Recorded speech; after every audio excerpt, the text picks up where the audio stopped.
When the eyes open and the world has not yet pressed its weight upon you, the first thought that rises will quietly decide the direction of the day. Most people never notice this moment. They drift into awareness already reacting, already negotiating with comfort, already half defeated. The mind wakes up undisciplined, and whatever thought appears first is allowed to take command. If it speaks of delay, the body obeys. If it whispers doubt, confidence shrinks. This is how weakness begins each day, not with a dramatic failure but with a careless surrender. I learned long ago that waking is not the start of the day. Command is the start. Before the body moves, before the world speaks, the mind must be seized. If you do not take control of the first thought, it will control you. That first thought is raw, untrained, and honest. It reveals whether you lead yourself or follow your impulses. Most people allow it to wander toward comfort, memory, or fear. They replay yesterday's mistakes, worry about today's effort, or imagine tomorrow's difficulty. By doing this, they hand over their strength before the day has even asked for it. The disciplined mind does not wait to see what it feels like. Feeling is unreliable at waking, the body is heavy, the mind is fogged. This is exactly why command must come first. You do not ask the mind how it wishes to begin, you tell it. A single clear intention repeated daily reshapes the inner order. Rise, focus, move. These are not motivational phrases, they are instructions. When given consistently, the mind learns its place. At first, resistance will appear immediately. Thoughts will argue. They will remind you of fatigue, of pain, of how little difference one morning could possibly make. This is the test. The first thought is never the strongest thought, it is only the loudest because it has not yet been challenged. When you answer it with action, its authority weakens. Each morning you do this, you train the mind to expect discipline instead of negotiation. People believe fear appears when danger arrives. This is false. Fear is usually planted at waking when the mind is unguarded. It grows quietly through imagined effort and exaggerated difficulty. By the time the challenge arrives, the fear has already taken shape. Control the first thought and fear struggles to form. The mind becomes oriented toward movement rather than avoidance. You stop asking whether something will be hard and begin asking what must be done. This practice sharpens awareness. You begin to notice how often the mind tries to escape effort by delaying it. Later becomes a favorite word of weakness. Later to begin, later to decide, later to act. The first thought often hides behind this word. When you recognize it, you cut through it. You act immediately on something small but deliberate. This breaks the spell. Momentum replaces hesitation. Over time, the first thought changes. It becomes quieter, clearer, more aligned with intention. The mind wakes already prepared to serve purpose rather than comfort. This is not an accident, it is conditioning. Just as the body adapts to repeated strain, the mind adapts to repeated command. What once felt harsh becomes natural. What once felt difficult becomes expected. This control does not make you rigid, it makes you free. When the first thought is disciplined, the rest of the day has structure. You are less reactive, less scattered. Decisions feel cleaner because the mind has already been oriented toward clarity. You waste less energy debating yourself, that energy is redirected toward action. Many believe strength is shown in dramatic moments during confrontation, risk, or conflict. Those moments only reveal what has already been built. True strength is formed in quiet moments, unseen moments, moments where no one is watching. The first thought of the day is one of these moments. It is where habits are born and futures are shaped. If you allow the first thought to be fear, the day becomes defensive. If you allow it to be doubt, the day becomes hesitant. If you allow it to be comfort, the day becomes soft. But if you claim it with intention, the day becomes disciplined. This is why so few live with consistency. They never establish command at the beginning. As this discipline deepens, you notice that losses affect you differently. You do not collapse inward. You do not spiral into self-criticism. You observe, adjust, and move forward. This is because the mind has been trained to respond rather than react. You have practiced leadership internally and it shows externally. There will still be difficult mornings. Discipline does not remove fatigue or struggle, it simply removes confusion. You no longer argue with yourself about whether to act. You act and deal with the difficulty while moving. This is how progress is made even on heavy days.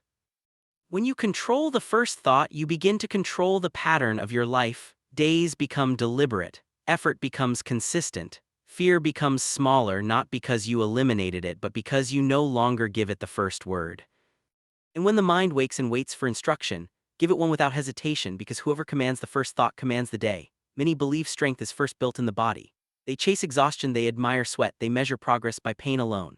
But a strong body guided by a weak mind is easily broken. It panics under pressure, hesitates under uncertainty, and collapses when conditions are no longer ideal. I learned that the order must never be reversed. The mind must be trained first, because the mind decides whether the body advances or retreats when the moment demands everything.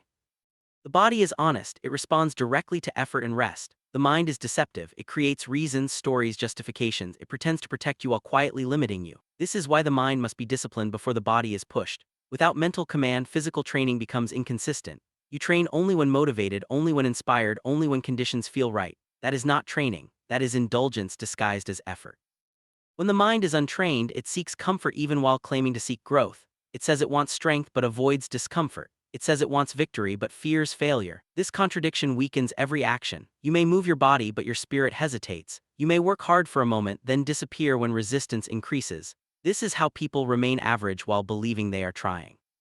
Mental training begins with restraint. You learn not to obey every impulse. Hunger, fatigue, irritation, boredom, these sensations are not commands, they are signals. The untrained mind treats them as orders. The trained mind observes them and decides. This decision-making is the core of strength, when you can feel discomfort without immediately escaping it. You gain control over your direction. Focus is another weapon of the trained mind. Without it, effort is scattered. You start many things and finish few. You react instead of preparing. Training the mind to hold attention on a single task, even when it becomes dull or difficult, builds an inner stillness. From this stillness, precision emerges. Actions become cleaner. Movements become deliberate. You are no longer rushing to escape effort. You are present within it. Fear exposes the difference between mental and physical training. A strong body may charge forward once, driven by adrenaline, but when fear returns, and it always does, only a disciplined mind can continue. Fear does not leave because you are strong, it leaves because you are clear. A clear mind sees fear as information, not instruction. It notes the risk, adjusts its approach, and proceeds. Silence plays a crucial role in this training. When you remove constant noise, the mind reveals itself. You hear doubts you did not know were guiding you. You notice how quickly attention seeks escape. This is uncomfortable at first. Many avoid silence because it exposes weakness, but exposure is necessary. You cannot strengthen what you refuse to face. Through silence, you learn to direct thought rather than be dragged by it. You choose what to consider and what to discard. You stop rehearsing imaginary failures. You stop feeding unnecessary worry. This does not make you careless. It makes you efficient. Energy once wasted on fear is redirected toward preparation. Mental training also demands patience. Progress is often invisible at first. There is no applause for restraint, no recognition for consistency. This is where most abandon the practice. They want proof, they want confirmation. The trained mind learns to continue without reward. It understands that discipline compounds quietly, revealing itself only when tested. When the mind is prepared, physical training changes. Effort becomes steady rather than explosive. You train even when results are slow. You respect recovery without indulging laziness. You push without losing control. The body follows because the mind is clear about why it moves. Purpose replaces impulse. In moments of pressure, this order reveals its value. When exhaustion sets in, the mind does not panic. When pain appears, the mind does not dramatize it. It assesses and continues. This calm endurance is often mistaken for lack of emotion. It is not. Emotion is present, but it no longer rules. Those who always lose often blame their bodies. They say they were too tired, too slow, too weak. In truth, they were undecided. Their mind abandoned them before their body did. A trained mind stays when the body wants to stop. It does not promise comfort, it promises direction. As this discipline deepens, confidence changes form. It becomes quiet and durable. You stop needing reassurance. You trust your preparation. You trust your response under pressure. This trust reduces fear more effectively than bravado ever could. Fear senses uncertainty. When uncertainty fades, fear loosens its grip. Training the mind first also sharpens judgment. You choose your battles more wisely. You recognize when to push and when to wait. Impatience fades. Strategy replaces impulse. This prevents wasted effort and unnecessary conflict. You move with purpose rather than noise. There will be moments when the body fails. Injury, illness, exhaustion, these are unavoidable. When they come, the trained mind adapts. It does not collapse into frustration. It finds another way to progress. It studies, it refines, it waits when necessary. Progress continues even when movement slows. This is why mental training is never separate from life itself.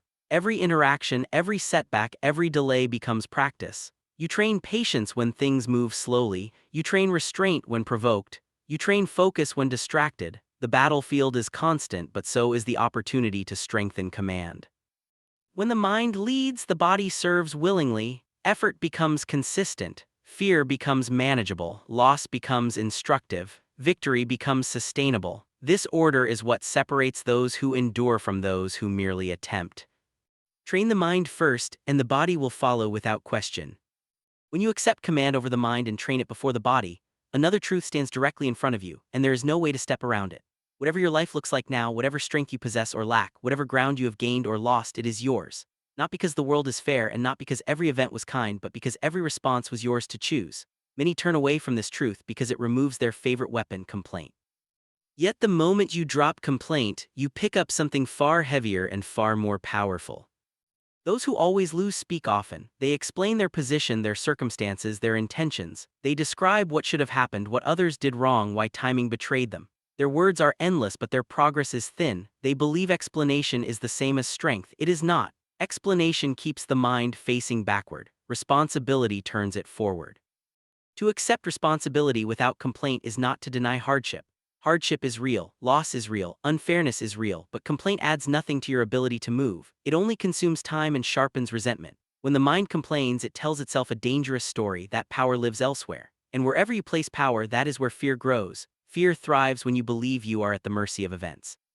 The disciplined path removes this illusion. You learn to say, "This is mine to deal with and nothing more." No drama, no self-pity, no need for witnesses. This single sentence restores control. You may not control the storm, but you control how you stand within it, and standing is enough to begin adapting. Responsibility sharpens the edge of awareness. When you stop blaming, you start seeing clearly. You notice where you hesitated, you notice where you avoided effort, you notice where emotion guided your hand instead of judgment. This clarity is uncomfortable at first. The ego resists it. It wants to be right, not refined. But refinement requires honesty, and honesty requires silence. Complaint is noise. It scatters focus and weakens intent. Silence paired with responsibility concentrates power. In silence, you assess, you measure, you decide. This is how progress is rebuilt after loss, not with emotion but with adjustment. Those who avoid responsibility often believe it will crush them. They imagine it as a weight too heavy to carry. In truth, responsibility simplifies life. When you stop arguing with reality, you stop wasting energy. When you stop expecting rescue, you start preparing. When you stop demanding fairness, you start cultivating strength. The weight becomes structure, and structure creates stability. Fear changes shape under responsibility. Instead of asking, "What if this goes wrong?" the mind asks, "What will I do if it does?" This question is powerful because it assumes movement, not paralysis. Fear feeds on uncertainty. Responsibility replaces uncertainty with planning. Even if the plan must change, the mind remains active rather than frozen. Taking responsibility also dissolves resentment. When you blame others, you tie your emotional state to their behavior. They control your peace without trying. When you accept responsibility, you cut that tie. Others may still act poorly, but they no longer dictate your inner balance. You respond according to your standards, not their mistakes. This mindset builds resilience quietly. Failure no longer feels like an attack on your identity. It becomes information. You study it, you extract what matters, you discard what does not, then you move again. Each time you do this, fear loses another reason to speak loudly. It sees that even loss does not stop you. There is a discipline to this way of living that few sustain. It requires you to stand alone with your results, without applause, without sympathy. Many seek understanding from others because they have not yet learned to understand themselves. When you accept responsibility fully, you no longer need constant reassurance. You trust your process because you own it. Responsibility also sharpens timing. You stop rushing to prove yourself. You stop forcing outcomes. You act when preparation is complete and wait when it is not. This patience is often misunderstood as hesitation. It is not. It is controlled movement. You choose when to advance because you accept the consequence of advancing too soon. Those who complain often believe they are expressing honesty. In reality, they are expressing helplessness. Strength does not need to announce itself. It shows itself through consistency. Day after day, decision after decision, responsibility compounds. The results may be slow, but they are durable. As this practice deepens, you notice a change in how you carry pressure. You do not flinch as easily. You do not seek escape as quickly. You understand that difficulty is not a signal to stop, but a signal to adjust. This understanding is calm, not aggressive. It does not demand victory. It demands effort. Life will still test you, it will still remove things you value, it will still place obstacles without explanation. Responsibility does not shield you from this, it equips you to endure it. Fear cannot dominate a mind that has already accepted ownership of its path.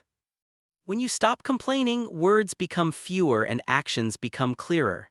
Energy once spent on blame is redirected toward mastery. You begin to move with purpose rather than emotion, strategy rather than reaction.